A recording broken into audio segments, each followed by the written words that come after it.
Et le pape François ne cesse de nous le rappeler, ça. Je vous rappelle qu'en 2018, oui, il nous a écrit une lettre à tous les fidèles baptisés. Une lettre sur la sainteté, un appel à la sainteté pour tous les baptisés. Réjouissez-vous et soyez dans l'allégresse. Une encyclique, une lettre qui nous est adressée et qui est magnifique. Voilà, je vous la recommande. Si Marthe a été reconnue vénérable par le pape François, c'est pas à cause des larmes de sang qu'elle versait quasiment toutes les nuits. C'est pas parce qu'elle a eu des apparitions de la Vierge ou du Christ. Non. Mais c'est parce que sa vie a été un authentique témoignage à l'Évangile. Et qu'elle s'est laissée transformer, qu'elle s'est laissée façonner par la grâce progressivement. Marthe a vécu 79 ans.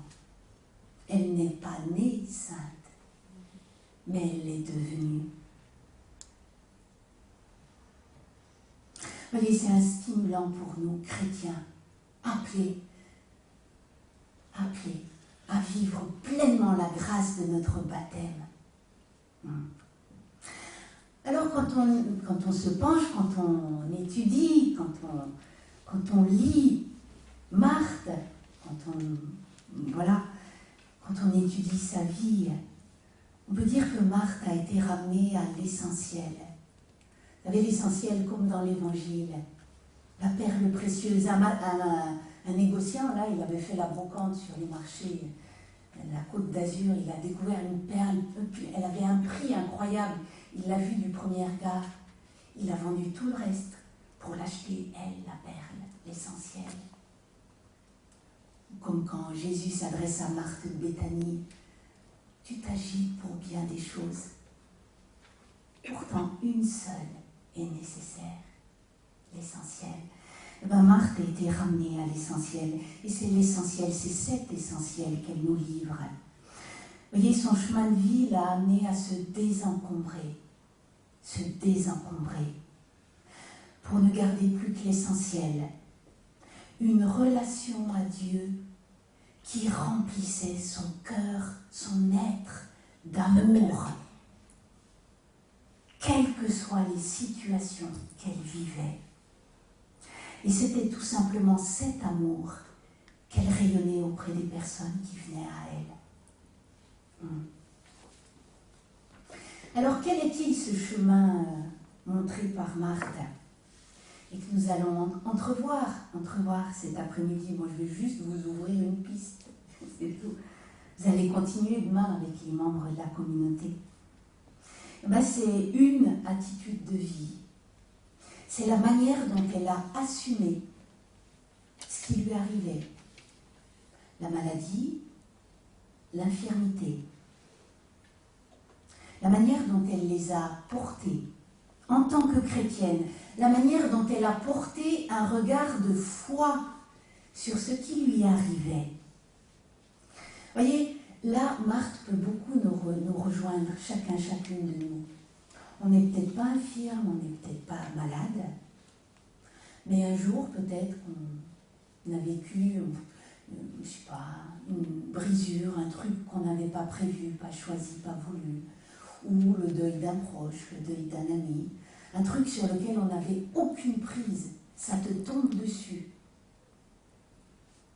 Et c'est là qu'elle peut nous rejoindre, Marthe, et qu'elle peut nous apprendre quelque chose.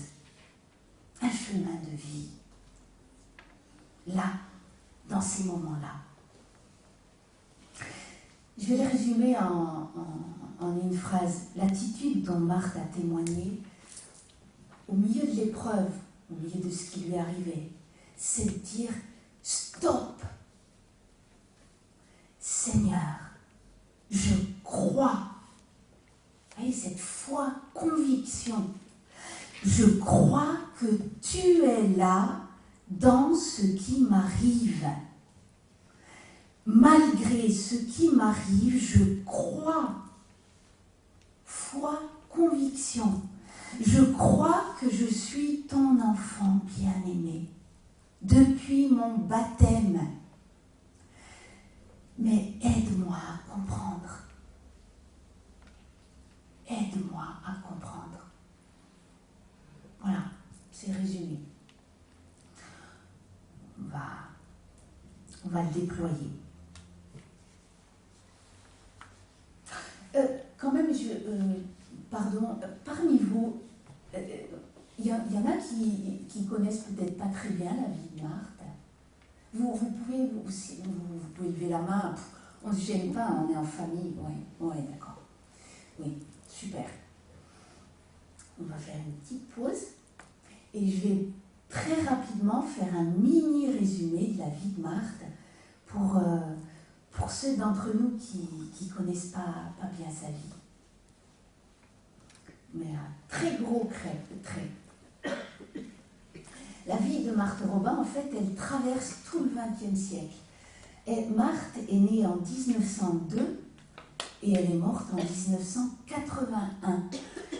En gros, elle a connu les 2 guerres mondiales, elle a connu la construction de l'Europe, elle a connu le Concile de Vatican II, la crise qui en a suivi dans l'Église de France en particulier.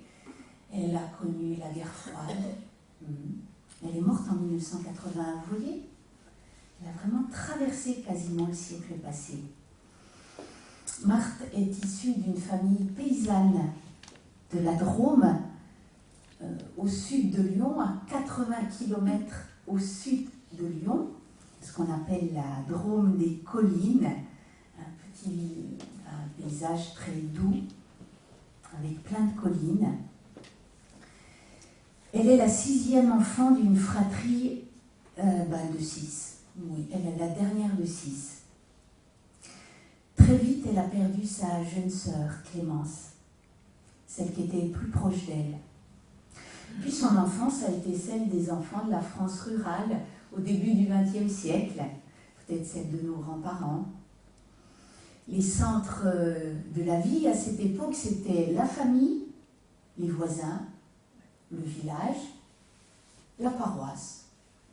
Voilà. Un autre monde. Marthe a été sévèrement atteinte par une fièvre typhoïde quand elle avait 18 mois. C'était quand même assez sévère. Elle a été malade pendant 3 mois. Sa famille a cru qu'elle allait mourir. Et Marthe en restera marquée dans sa santé. Elle aura toujours une petite santé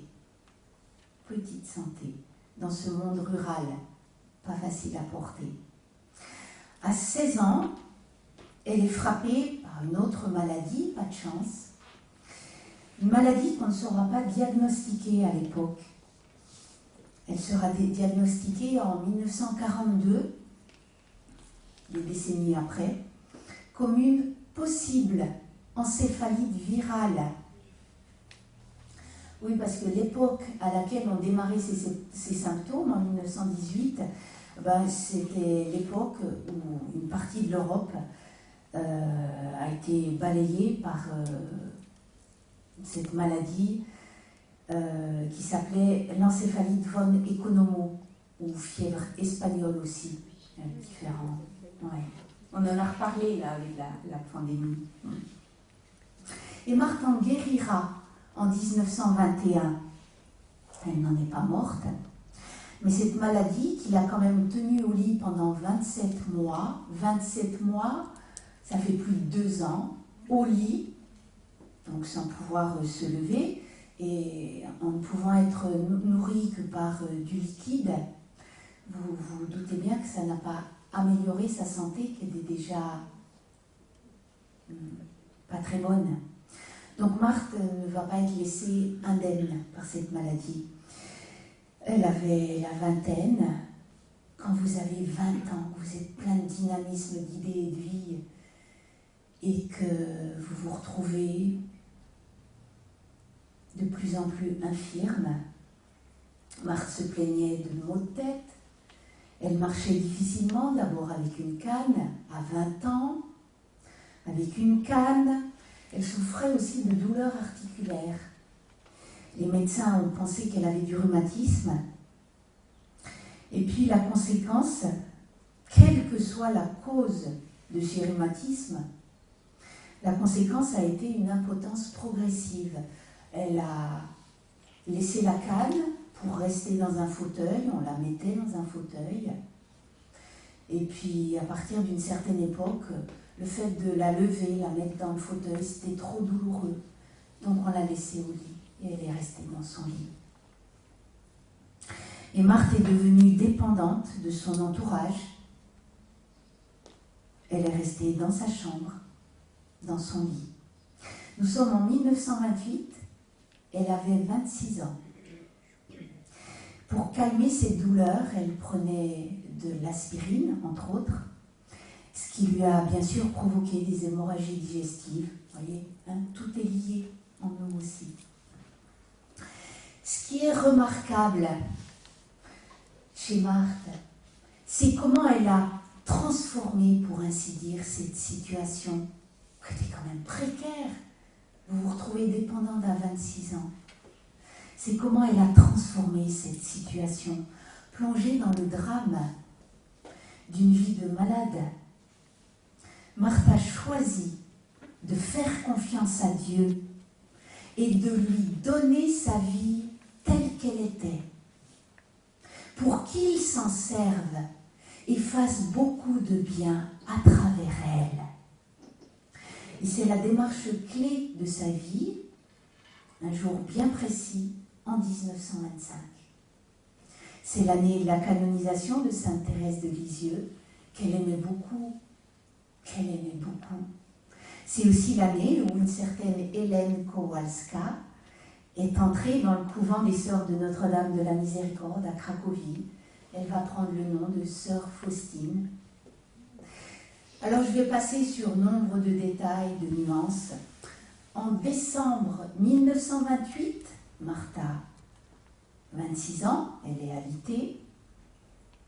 Elle fait l'expérience de l'amour de Dieu pour elle, de la tendresse de Dieu pour elle, telle qu'elle est.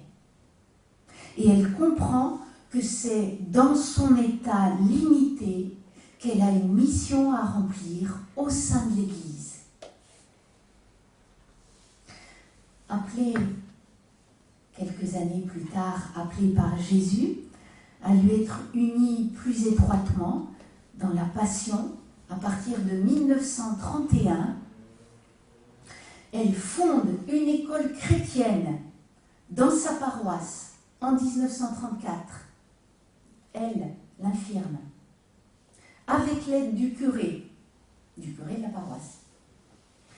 En 1936, elle fonde, toujours dans son village, avec l'aide d'un prêtre de Lyon, l'abbé Georges Finet, une œuvre de formation pour les laïcs, les baptisés. L'œuvre des foyers de charité. Je vais relever 2 détails de ces fondations pour donner un petit peu de relief là, parce que c'est un peu aplati quand on le raconte comme ça, plus de 100 ans après. Non, pas encore 100 ans.